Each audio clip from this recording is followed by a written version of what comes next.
Welcome to the Schools of Excellence podcast, where we have conversations about education, leadership, and building a school of excellence. The goal on this show is to bring you clarity, up-level your mindset, and give you practical strategies and inspiration so you can show up with confidence and trust your decision-making. I'm Chani Wilshansky. I'm a mom of 4 under 10, a former New Yorker, and been in the early childhood field my entire life. And I'm so grateful that you've joined me for this conversation. Hey there. We are coming up on our 1-year anniversary of the Schools of Excellence podcast. Over the last year, we've had hundreds of new subscribers and listeners of the show and over 30,000 downloads, for which I am so grateful. The next 4 episodes on this podcast, we're doing special throwback episodes of our most downloaded and listened to podcasts. The reason that we're going to be doing these throwbacks is to bring back some important conversations and also to practice what we preach. We talk a lot on this show about focus, creating margin for things that come up, and creating space to do what matters most and focus on our priorities. The Summit of Excellence is our annual event, which is March 1st and 2nd. And so my team and I are going all in on staying committed to creating the most amazing event for our attendees. And so my time is focused on building content for this incredible experience. I hope you enjoy this week's throwback, and we'll be back mid-March for some new content and exciting new series of episodes. Thanks so much for listening. Hey friends, welcome back to another episode of the Schools of Excellence podcast. I am so excited to be back here again with you guys with the second episode in our first ever summer series. So last week I introduced to you guys that this summer I'm doing a special summer series with multiple episodes on all the different ways that you can prepare yourselves for the upcoming school year this fall. So today's episode is going to be all about the 5 signs of a thriving leader. And after nearly 2 decades in this field and speaking with hundreds of school owners and directors every single week and month, there are very specific patterns of behavior. And I've identified these top 5 signs that will symbolize that you are really thriving as a leader, that you're on the path, and that you continue to help build and sustain your school of excellence. So let's dive into the first sign of a thriving leader. Number 1, communication. A sign of a thriving leader is one that builds time into their calendar to speak to their teams. Now, I know you might be telling me, I speak to my teams all the time. Yes, you find them in the hallway, next to the bathroom stalls, all of that kind of stuff, at the drive-by pickup. Time in your calendar means that you have a calendar, that there is dedicated time for an employee to speak with you is very different. I dedicate 7 hours a week in one-on-one communication for my team members. That's a third of the time that I work is dedicated towards communication with my team member. Now, what communication does, what these conversations do, is they show that you're not afraid or avoid hard conversations. We actually have a template called the Difficult Conversation Template, which is available for you in the show notes that you could go check out that really helps you prepare for these difficult conversations. But you might be thinking, why is communication the number 1 sign of a thriving leader? A quiet leader, one who doesn't communicate with the team, is a leader that is scared, is a leader that is in survival. Think about the COVID crisis. What were all of you doing? Non-stop communication, non-stop. Why? Because you weren't allowed to be silent during that time. People were waiting to hear from you. Those were the signs of, I got this. I know we're in a crisis, but we're going to be okay. And when you think about any transition, we always over communicate. We always say more than we might need to. And communication really shows the sign of bravery, of courageousness, of someone who doesn't shy away from these really challenging conversations that really need to be had. I had a conversation a couple of months ago with a client, Sarah Schreiner, and we did a live streaming together with her director. So Sarah's the owner and her director is Susan Schaller. And I asked her, what is one of the greatest signs, the greatest strategies that she's implemented to help her build the amazing culture that she has. Just so you understand context, Sarah has built this amazing culture where when we were communicating with each other, she was saying that she actually gets phone calls from people out of state that are asking to move down to live next to her school because they heard that she has an amazing culture. So Sarah doesn't have a hiring issue or a hiring crisis like many other schools have right now. A lot of that has to do with her culture. And so I asked her, like, what are you doing that's building this incredible environment? And she said, without bat an eyelash, she said, difficult conversations. We do not shy away from difficult conversations. So you might be listening to me like, nah, the sign of a great culture is like, motivated, inspired teachers or whatever it is. Those are all symptoms.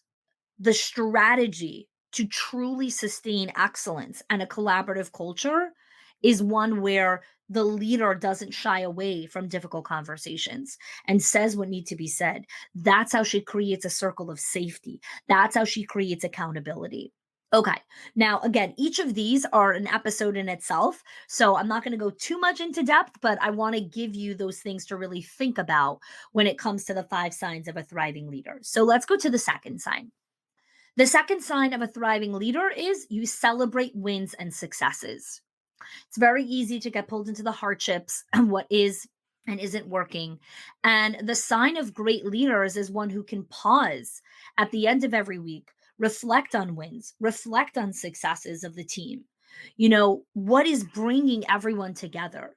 So if you think about when you feel most alive, if you think about when things are going really well for you, when you feel like you're at the top of your game, it's really when you have a clear definition of success and you're winning.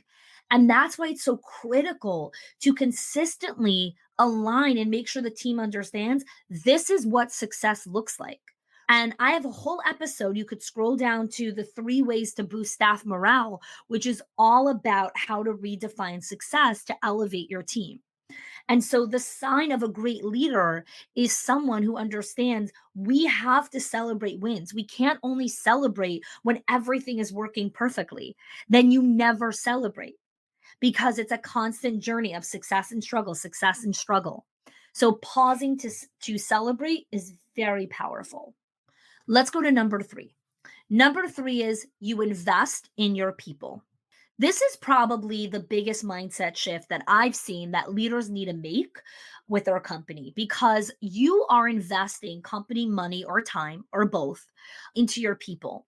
And what's challenging about investing in your people is the return on investment, the ROI, is very rarely cut and dry. If you think about investing in marketing, your marketing team, marketing campaigns, the marketing people can show you very clearly cost per lead, cost per acquisition, cost per click, all the things. You know exactly how every dollar compounds itself. And so it's very easy for you to invest the money because the game is very clear. And even when you're playing a long game, you see the game, it's very trackable. And so our minds are wired for this clarity and consistency, right? We don't like ambiguity. There's anything that COVID has taught us is that we don't like the unknown. We don't like the ambiguity. We don't like the uncertainty. And that is why it's so challenging to invest in people because there isn't certainty. I cannot give you 100% certainty that there is going to be an ROI. I can tell you that if you show up and you do the work, you're going to see results, but every person is going to get results in a different way.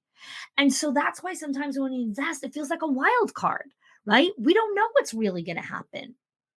But thriving leaders understand that the only path forward is investing in their people.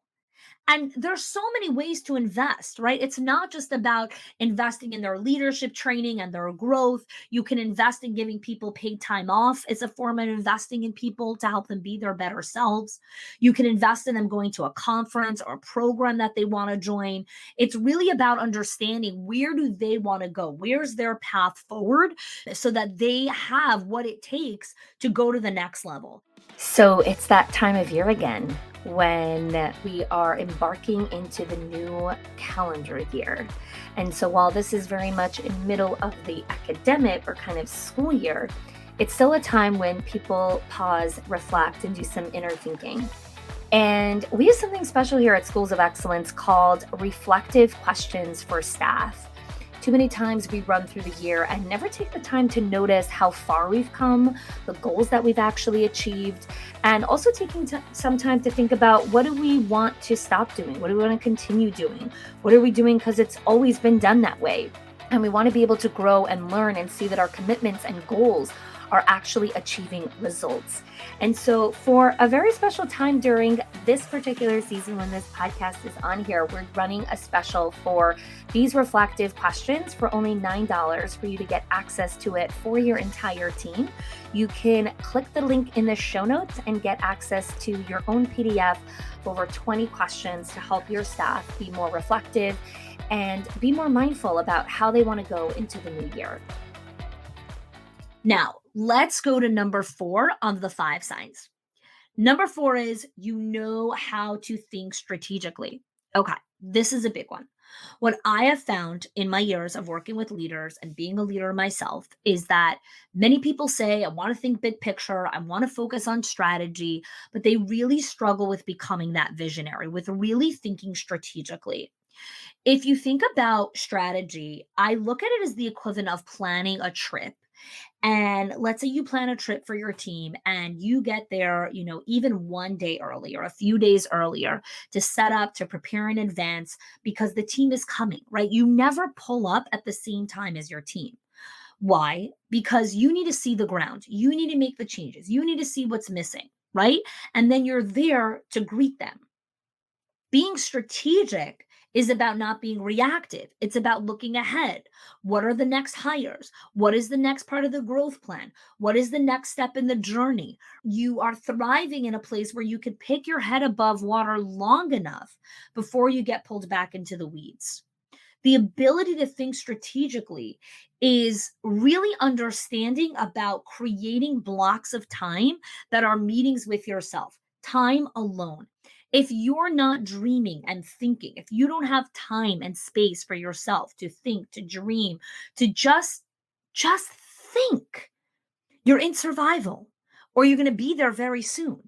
Because when you don't think ahead, then your team gets to a place and they're like, hey, what's next? And you're like, I don't know. I got here the same time as you. We don't want that. We want you to think strategically. We want you to be able to look ahead. We want you to be able to anticipate what's coming. And those are the signs of a thriving leader. And one of the things that we do in great depth in our directors in our circle, in our owners HQ, is so much about giving the leaders the skills and the mindset of how to ask the right questions so they can really think strategically and be that forward thinking leader. And the final sign of a thriving leader is radical self awareness. Okay, it's my favorite one. This is a level of self awareness where you're learning how to think, not what to think, how to think. You're understanding the quality of your questions that you need to ask yourself to get to that next level. You have a self awareness of, okay, this is my breaking point. When I do this, then this happens. When I'm feeling this, then this happens. So some examples are, when I'm not sleeping properly at night, like when I'm waking up in the night, it means that there's too many projects going on at a time in the business. That's my sign, my self-awareness signal going up and saying too many projects. When I am short with my kids or I don't have as much patience, that is a sign that I'm overcommitted and I need to see what I need to strip down from my calendar. Okay. When I am having petty arguments with my spouse, that is a sign that we have not been committed about our one-on-one time together, our dates, our time off, like just whatever our rituals are that we have. When I'm pulling petty arguments, it's because we haven't spent enough time together. We're neglecting each other. So this is just personal, some examples for you to recognize like that's radical self-awareness, right?